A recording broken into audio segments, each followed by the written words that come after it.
دیکھیے روزہ کیا ہے؟ کھانے پینے سے پرہیز کا نام ہے نا. روزے کا نام آتے ہی کیا چیز آتی ہے؟ کھانے پینے سے رکنا. ہم حلال کھانے سے تو رکتے ہیں، لیکن قرآن میں غیبت کرنے کو کیا کہا گیا؟ کسی کی پیٹھ پیچھے اس کی برائی کرنے کو کیا کہا گیا؟ کیا کرنا؟ مردہ بھائی کا گوشت کھانا. تو وہ شخص جو کھانے کا تو روزہ رکھ لے، حلال کھانے سے تو روزہ رکھ لے، لیکن غیبت نہ چھوڑے، کیا اس کا روزہ روزہ ہوگا؟ سوچئے. کیا آپ کو میری بات سب کو سمجھ آئی ہے میں نے کیا کہا؟ ہم روزے میں حلال کھانا پینا چھوڑ دیتے ہیں، صاف ستھرا کھانا ہے، آپ کو بھوک بھی لگی آپ نہیں کھاتے، لیکن اتنے میں کسی پر آپ کو غصہ آتا ہے اور آپ بلا تکلف غیبت شروع کر دیتے ہیں. اس نے میرے ساتھ ایسا کیا، میں اس کے ساتھ یوں کروں گا، فلاں نے ایسا کیا، فلاں نے ایسا کیا. اور اب جدید دور کی سہولتوں کے ساتھ یہ برائیاں اور بھی آسان ہو گئی ہیں. پہلے تو گھر میں کوئی ہو تو جس سے آپ غیبت کریں نا، اب تو آپ دھڑ سے فون اٹھائیں اور دنیا کے دوسرے حصے تک جا کر آپ کریں.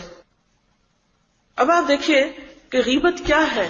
قرآن کی آیت ہے اَيُحِبُّ أَحَدُكُمْ أَن يَأْكُلَ لَحْمَ أَخِيهِ مَيْتًا فَكَرِهْتُمُوهُ، کیا تم میں سے کوئی پسند کرے گا کہ وہ اپنے مردہ بھائی کا گوشت کھائے، مردے کا گوشت اور وہ بھی بھائی کا؟ فَكَرِهْتُمُوهُ، تم اس سے کراہت کرو گے. وہ روزہ کیسا روزہ ہو سکتا ہے کہ جس میں آپ مردار کھا رہے ہو؟ وہ روزہ ہو سکتا ہے؟ وہ روزہ نہیں ہو سکتا. اس روزے سے کیا حاصل ہوگا جس میں انسان غیبت کرنا نہ چھوڑے؟ تو ہمیں اپنے اوپر حرام کرنا ہے اور اپنے ساتھ عہد کرنا ہے اور ہر روز دہرانا ہے، مجھے اپنی زبان سے کسی کے خلاف کوئی بات نہیں کرنی، نہ کرنی ہے نہ سننی. اور اگر آپ تہیہ کر لیں گے تو کوئی بھی ہو، اگر کوئی نہ باز آئے تو آپ لکھ کر اس کے ہاتھ میں دے دیں کہ براہ کرم مجھ سے نہیں کریں، میں روزے سے ہوں. کیونکہ نبی صلی اللہ علیہ وسلم نے کیا فرمایا؟ کہو کہ میں روزے سے ہوں. دوسرے کو بتا دو میں روزے سے ہوں. کیوں کہا کہ بتا دو میں روزے سے ہوں؟ کہ میں یہ نہیں کر سکتا، میرا روزہ خراب ہوگا. ایک مسلمان ہونے کی حیثیت سے ہم جب اللہ کے حکم سے حلال چیز چھوڑتے ہیں، روزے میں کھانا پینا حلال ہوتا ہے نا، ہمیں اجازت ہے، لیکن ہم چھوڑتے ہیں، تو پھر یہ ہمارے اندر ایک ایسی طاقت پیدا کرتا ہے، ایسا ڈسپلن لاتا ہے کہ ہم حرام بھی چھوڑ سکتے ہیں. یا اللہ تیرے حکم سے ہم نے دودھ اور کھجور بھی نہیں کھائی دن کو، پانی کا گھونٹ نہیں پیا جو تو نے حلال کیا، تیرے حکم سے ہم جھوٹ بھی نہیں بولیں گے، ہم مردہ بھائی کا گوشت بھی نہیں کھائیں گے. پتہ ہے نا آپ سب کو مردہ بھائی کا گوشت کیا ہوتا ہے، کس کو کہتے ہیں؟ غیبت کو کہتے ہیں، سب کو معلوم ہے. اگر اللہ کے حکم سے حلال گوشت نہیں کھا سکتے دن کو، تو کیا اللہ کے حکم سے مردہ بھائی کا گوشت نہیں چھوڑیں گے؟ ہم میں سے کتنے ہی لوگ ہیں جو روزہ رکھ کے بھی کیا کرتے ہیں؟